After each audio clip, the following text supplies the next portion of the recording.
warga Indonesia semua kan ya? Iya, iya. Jadi bahasa Indonesia aja ya? Iya, iya. Ya. Selamat pagi Bapak Ibu sekalian. Assalamualaikum warahmatullahi wabarakatuh. Salam sejahtera, Om Swastiastu, Namo Buddhaya, salam kebajikan. Dalam dapat 30 menit ke depan kita cerita-cerita sedikit tentang perut kita ya. Jadi judulnya kalau tadinya dari panitia ingredient gitu ya, kok kayaknya ingredient banget gitu. Itu yang akan kita lakukan. Oh ya, sedikit sebelum memulai, saya memang dari JAPMI, jadi saya dari regulasi teknisnya di JAPMI.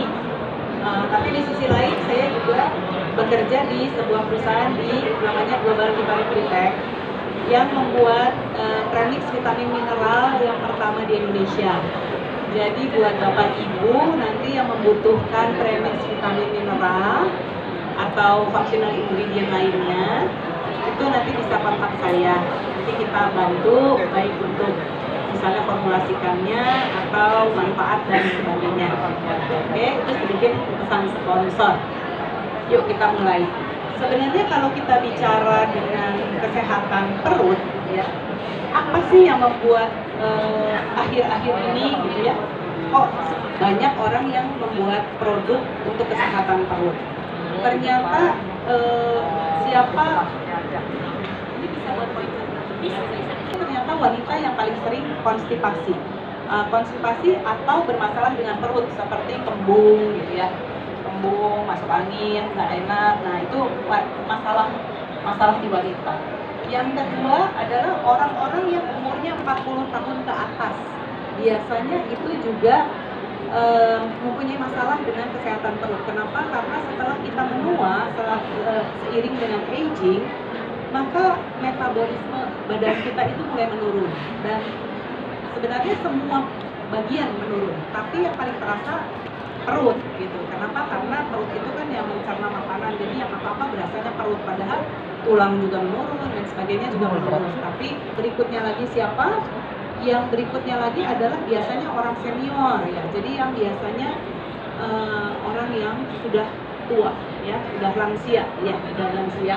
Nah, sementara itu di Indonesia sekarang, atau bukan Indonesia, di Asia ya. Di Asia itu kalangan senior itu semakin membesar jumlahnya karena umur harapan hidup kita meningkat dan jadi piramida kita tuh sudah tidak terlalu runcing seperti ini lagi. Kalau seperti 20 tahun yang lalu tuh piramidanya runcing sekali, anak-anak banyak banget ya, orang tuanya tidak terlalu. Tapi sekarang udah mulai agak begini, jadi bawahnya udah mulai mengecil karena angka kelahiran kita juga menurun. Kalau dulu 2% lebih, sekarang udah jadi 1%-an lebih gitu ya, 1,2% atau sekian. Nah, jadi inilah yang membuat produk-produk yang mengarah pada kesehatan perut kita ini menjadi sangat diminati karena wanitanya banyak, kemudian yang umur tuanya juga makin membesar. Dan jangan salah ya, umur tua yang sekarang itu adalah umur tua yang berduit dan berpengetahuan. Jadi yang lansia-lansia kita, orang tua kita itu adalah orang yang sudah lebih terpelajar dan mereka memegang uang. Dalam arti mereka bisa menentukan pengeluarannya mereka sendiri ya. Beda dengan neneknya saya, nenek saya bukan nenek Anda. Kalau nenek saya dulu begitu menjadi nenek udah tergantung sama anak-anaknya. Jadi anaknya mau bilang apa ya sudah nurut aja gitu ya. Itu nenek-nenek zaman dulu. Nenek-nenek sekarang enggak, nenek-nenek sekarang gaul banget. Nah, terus apa yang membuat kok jadi kesehatan produk yang untuk mengarah pada kesehatan perut ini menjadi dasarnya tuh apa gitu? Ternyata secara sains, secara ilmu pengetahuan juga memang membuktikan bahwa kesehatan perut itu mempengaruhi kesehatan tubuh kita secara keseluruhan. Jadi kalau kita misalnya sakit yang lainnya, pusing dan sebagainya masih nggak kenapa-napa, tapi kalau sakit perut, kayaknya kalau sakit perut perut kembung itu kan kayaknya sebenarnya ringan ya, sakitnya ringan, kembung nggak bisa makan, tapi bikin badan nggak enak semua. Kalau pusing yang berat baru kita nggak bisa ngapa-ngapain. Tapi kalau cuma sekedar pusing-pusing dikit, ya masih oke lah gitu ya. Tapi kalau perut tuh enggak. Begitu kembung terus hari ini kok nggak bisa ke belakang ya, biasanya malam tuh gak ribut kan, hari ini kok nggak bisa ke belakang nih, gimana dong gitu. Kenapa? Karena bikin badan kita menjadi tidak enak. Jadi ternyata apa-apa yang terjadi di perut kita ini mempengaruhi bukan hanya perutnya, tapi ke seluruh kesehatan. Nah, yang kedua, media itu terutama sosial media akhir-akhir ini, bukan akhir-akhir ini ya, akhir-akhir ini itu maksudnya 5 tahun terakhir ini, itu sering sekali menceritakan tentang kesehatan perut ini, ya. Dan kemudian yang terakhir, produk-produk baru yang mengarah pada digestive wellness konsep ini juga makin banyak yang bermunculan. Contohnya apa? Nanti mungkin kita lihat. Oke, kita lanjut ya. Nah, pernah dengar yang namanya gut brain axis? Ada yang pernah dengar? Pernah dengar ya? Kalau dulu kita selalu bilangnya gini, kalau orang asing nih ya bilang, kalau lagi ada menurut kamu gitu ya, misalnya ada permasalahan atau apa, bagaimana pendapatmu tentang hal ini, misalnya gitu ya, tentang perekonomian masa depan atau apa. Kalau mereka nggak pegang data, orang asing biasanya bilangnya gini, my gut feels sad gitu ya. Jadi katanya my gut feels sad that probably next year will be apa gitu ya, growing is very apa gitu lah, gitu. Terus semua dulu tuh pada bilang gini, memangnya otakmu ada di perut ya? Kok my gut feel gitu kan? Gut feel kan perasaan di perut gitu. Memangnya otakmu, orang ini ditanya orang pinter kok ngomongnya gitu. Nah, tapi ternyata terbukti bahwa apa yang ada di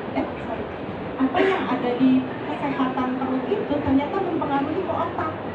Jadi ini yang disebut gut brain axis.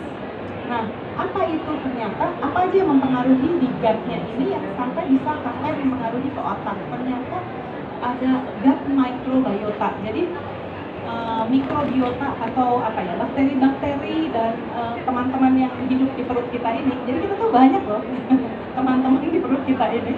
Itu teman-teman yang di perut kita ini, gut microbiota ini, ternyata dia tuh memetabolisme dan berprosesnya menghasilkan sesuatu yang menghasilkan yang namanya neurotransmitter. Jadi dia tuh seperti serotonin, kemudian metabolit itu akan mempengaruhi fungsi dari otak kita. Nah, itu satu ya, ini memang sainsnya luar biasa ya. Sainsnya menemukan seperti itu, ternyata mikroba yang ada di perut kita dan dia mempunyai karena dia tuh hidup ya, semua makhluk hidup kan menghasilkan zat-zat metabolitnya itu, dan metabolitnya itu ternyata berpengaruh pada neurotransmitter di otak kita. Nah, di antara sini apa sih contohnya? Contohnya adalah short chain fatty acid ya, butirat misalnya butirat. Nah, kemudian yang kedua, mikrobiota itu melakukan fermentasi terhadap dietary fiber yang kita makan. Jadi kita makan kangkung, makan apalagi kalau pecel itu kan banyak banget ya, ada kangkung, ada bayam, ada dan sebagainya. Kalau kita makan sayur-sayuran yang menghasilkan dietary fiber, itu dietary fibernya nggak cuma sekedar numpang lewat atau menjadi bahan nutrisi aja, tapi itu menjadi makanan dari makhluk hidup yang ada di perut kita ini. Nah, itu difermentasi sama makhluk hidup itu ya, sama mikrobiota itu difermentasi, dan kemudian itu menghasilkan anti-inflammatory effect. Anti-inflammatory effect itu maksudnya adalah anti peradangan. Karena kita tuh cukup rentan dengan badan kita ini cukup rentan dengan peradangan. Jadi kita sering sekali kita nggak sadar apa tiba-tiba ada radang, mungkin kita nggak terlalu berasa. Jadi kalau udah banyak baru kita berasa. Contohnya peradangan misalnya seperti rematik, itu juga salah satu contoh peradangan. Tapi kita kan nggak pernah tahu sampai nanti tiba-tiba udah sakit banget baru tahu. Nah, setiap hari kita banyak sekali peradangan yang seperti itu, tapi ternyata si teman-teman kita itu memfermentasi dan kemudian hasilnya adalah anti-inflammatory yang memperbaiki atau mencegah terjadinya peradangan-peradangan di badan kita, sehingga ini juga mempengaruhi brain functionnya kita. Yang ketiga adalah mikrobiota itu berinteraksi dengan imun sistem yang ada di badan kita, ya, sehingga kembali kalau kita badannya imunnya tinggi, maka brain kita tuh menjadi baik, dan ini juga mengurangi chronic inflammation. chronic inflammation. Jadi yang inflamasi yang kalau akut tuh langsung kita berasa, tapi kalau kronik tuh dikit udah. Walaupun chronic inflammation tuh sakitnya dikit-dikit, nggak terlalu ini, tapi ternyata mempengaruhi mood dan buat orang menjadi kayak suka mudah marah, apalagi uring-uringan, nah kayak gitu ya. Sehingga kalau sering-sering begitu nanti pengaruh ke mental health ya, larinya ke sana. Nah ternyata hebat sekali ya antara perut dengan otak gitu.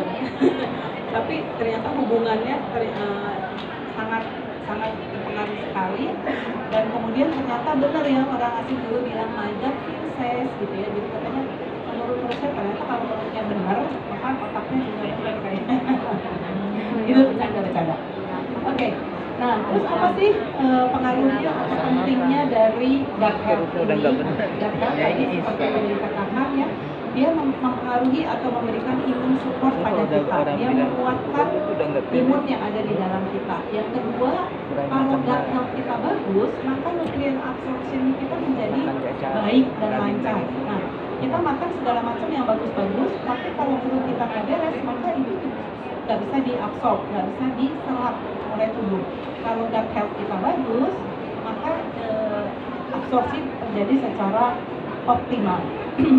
Yang ketiga, yang tadi itu mempengaruhi mental dan emotional well-being yang seperti tadi ya. Dan yang keempat, weight management. Nah ini ya, ibu-ibu, bapak-bapak, kalau yang lagi ada program weight management, perhatikan gut health-nya. Karena gut health yang nggak benar, weight management-nya nanti jadi nggak benar. Jadi kalau orang mau melakukan diet dan sebagainya, perhatikan perutnya selalu dalam kondisi yang baik ya. Karena kalau tidak, metabolisme tidak benar, kemudian mempengaruhi ke appetite, nanti malah ujung-ujungnya nggak makan orang akhirnya malah sakit. Kan kita inginnya kurus tapi sehat kan, atau weight management kita berhasil, langsing tapi tetap sehat.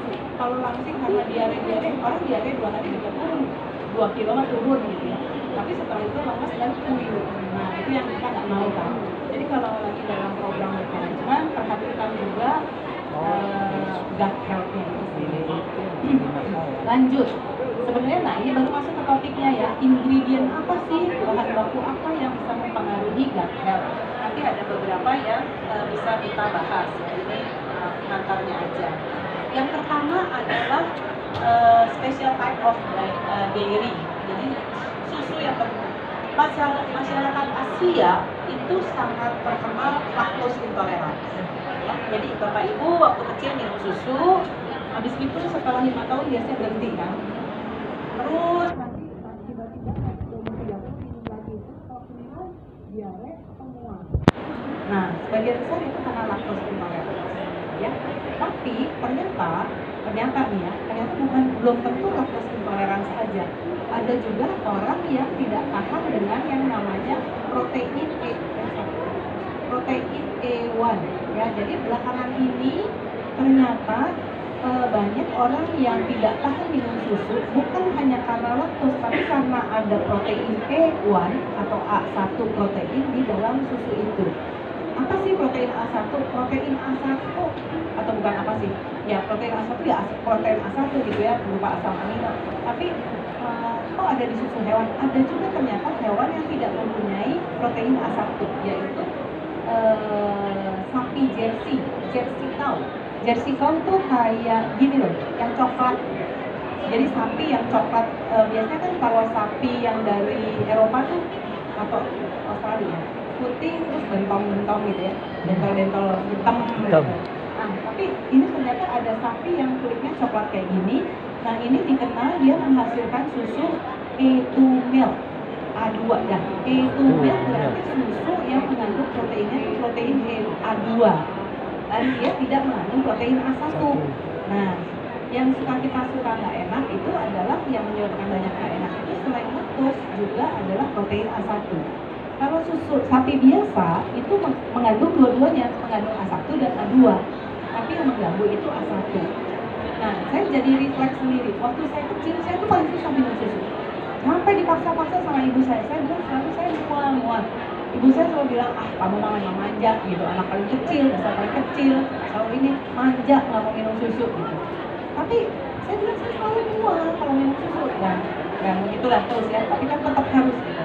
Tapi setelah saya belajar ini, terus saya beli dong, di sini udah ada, di Indonesia udah ada nih, contohnya itu, KIN, ya, KIN. Saya beli, dan ternyata memang enggak. Jadi mungkin ada itu yang dulu kita nggak tahu, dan penemuan ini tuh memang baru-baru ini, 10 tahunan ini. Jadi memang waktu saya kecil ya, memang ibu saya juga pasti nggak tahu, ya.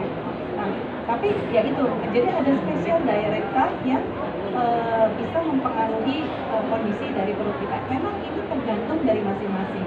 Kalau laktos, sebagian besar orang Asia biasanya susah, kecuali kita terus rutin minum sehingga badan kita udah terbiasa. Tapi kalau kita berhenti 10 tahun nggak minum susu, itu terus mulai lagi biasanya itu problem, ya. Nah, tapi yang ternyata yang ini adalah ini protein E2 itu ya. Jadi E2.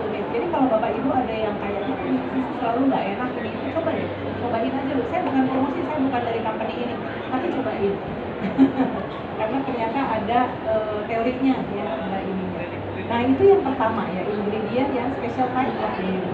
Yang kedua probiotik dan fermentation. Jadi kalau tadi kan waktu cerita ini, di perut kita ini banyak penghuninya. Kalau kita lagi sehat, penghuninya yang orang-orang baik, mikroba atau makhluk-makhluk yang baik-baik gitu ya. Tapi kalau kita lagi sakit, nah itu banyak yang nggak baiknya. Nah, yang supaya gut health kita bagus, maka kita harus mempertahankan makhluk-makhluk baik ini. Nah, makhluk-makhluk baik ini namanya sering disebut sebagai probiotics. Jadi kalau ingat ya, kalau probiotics itu makhluk, berarti hidup, ya, hidup. Jadi bakteri baik yang ada di perut kita.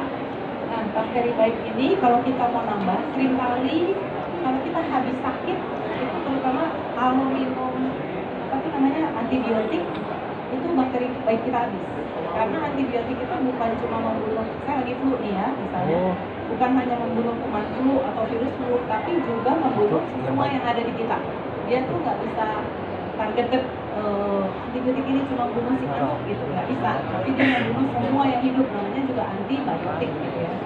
Anti yang hidup gitu. Jadi semua dia habis. Jadi probiotik kita habis. Makanya kalau habis, saya suka ngerti. Kalau saya habis minum antibiotik, terutama kalau sampai sakitnya lebih parah, 2 kali gitu ya, atau kayak tipes, itu susah lapar. Biasanya jadi susah. Kenapa? Karena ya bakteri kita habis. Nah, kalau udah sampai kedekatan begitu, kalau kita yang sakit jangan lupa carilah barang-barang atau produk-produk yang mengandung probiotik. Contohnya apa? Contohnya yogurt, udah pasti ya. Kita kan sekarang udah banyak lah yogurt dan bisa cobain di situ. Yang lainnya adalah kefir, ya, kefir juga bisa. Terus ada lagi. Nah ini ada contoh buah yang bisa probiotik dan hasil dari dairy fermentation. Sebenarnya ada lagi yang non dairy fermentation, misalnya apa, kombucha, yang seperti kayak gitu ya. Tapi itu nggak bisa terlalu saya bahas di sini. Di sini lebih pada yogurt dan kefir. Bedanya apa sih antara yogurt dan kefir? Sebenarnya beda di fermentasinya aja, di bakteri yang memfermentasinya aja. Tapi minum ini tuh bagus banget. Kenapa? Karena selain mengandung bakteri probiotik itu, dia juga mengandung kalsium, vitamin B12, kemudian apalagi ya, di sini ada yang vitamin K gitu ya, terus fosfor, sehingga ini memudahkan semua dan memberikan mikronutrien yang kita butuhkan. Ini adalah contohnya. Kemudian yang kedua, apalagi ininya. Contoh yang lain adalah fermented vegetable. Jadi ini adalah sayuran yang difermentasi. Ya, siapa yang nggak kenal kimchi? Siapa yang nggak kenal kimchi? Kenal ya, semua kenal kimchi. Kimchi adalah contoh sayur yang difermentasi. Nah, itu juga mengandung banyak probiotik dan bagus untuk kita. Kalau ini sauerkraut, belum tentu semua kenal, tapi sauerkraut itu tipikal dari Jerman, ya. Asam, saya sendiri sih nggak suka sih terus terang sauerkraut ini, tapi dia juga hasil fermentasi dan dianggap baik karena mengandung probiotik dan enzim-enzim yang dibutuhkan untuk pencernaan, ya. Nah, sebenarnya nih ya, di Indonesia kita kan juga punya ya sayuran yang difermentasi. Contohnya sayur asin. Nih, sayur asin kalau di pasar kayak gini, kalau udah jadi makanan jadi kayak gini. Bisa dikuah, bisa ditumis, bisa di segala macamnya. Nah, tapi mungkin apakah itu bisa dibilang ada probiotiknya atau tidak? Belum banyak yang meneliti kayaknya. Jadi mungkin ini bisa jadi usulan ke Bu Ira atau ke Bapak Ibu yang kalau dosen di sini barangkali untuk melakukan penelitian supaya ini kan bukan asli Indonesia, cuma banyak tidak bisa kita dapatkan di Indonesia gitu ya. Kalau ternyata memang bermanfaat kan bagus untuk dikonsumsi. Saat ini belum tahu apakah itu bagus atau tidak, apakah itu mengandung probiotik, apakah itu sebagus kimchi dan sauerkraut atau tidak, belum tahu. Tapi memang judulnya adalah fermented vegetable. Jadi ya silahkan Bu, monggo silahkan Bu di depan. Ini nanti berhadiah Bu, namanya ada hadiah nanti Bu. Iya. Nanti Anggus nanti. Nah, terus yang berikutnya yang saya Iya, dia keluar. food adalah tempe. Saya lagi pengen ngomongin tempe di sini karena tempe ini adalah produk asli Indonesia. Jadi kita harus bangga dengan tempe kita. Dan tempe kita ini tuh makanan katanya dimulai di Klaten. Jadi orang Jawa berbahagialah sebagai penemu tempe. Dan udah sejak tahun 1700. Ini sudah terdokumentasikan di yang namanya Serat Centini, bukunya orang Jawa tuh, buku apa, bukan Alkitab sih, tapi buku apa tuh yang buku warisannya orang Jawa ya, buku culturalnya orang Jawa sudah tertulis tentang tempe di situ. Nah, tempe sendiri udah tahu ya, kalau di sini kan nggak ada orang asing ya, jadi udah tahu tempe itu bagaimana berangkatnya dari kedelai, kemudian difermentasi dengan Rhizopus oligoporus. Nah, ternyata manfaat tempe setelah diteliti oleh banyak profesor itu ya, ini banyak nih manfaatnya. Salah satunya adalah gut health. Kenapa? Karena ini juga sebenarnya merupakan probiotik. Apalagi kalau makannya mentah. Bisa ya? Ya, kalau bisa dimakan tempe mentah bisa. Kalau digoreng ya mati lah ya. Bagus malah, bagus ya. Kalau digoreng ya mati. Nanti dia Oh ya. Nah, itu Pak. Pertanyaannya bagus. Oh, kalau asam urat setelah difermentasi mungkin tidak. Pak, kalau asam urat itu mau dimakan mentah atau tidak mentah? Tidak, kalau seandainya ada ya tetap ada Pak.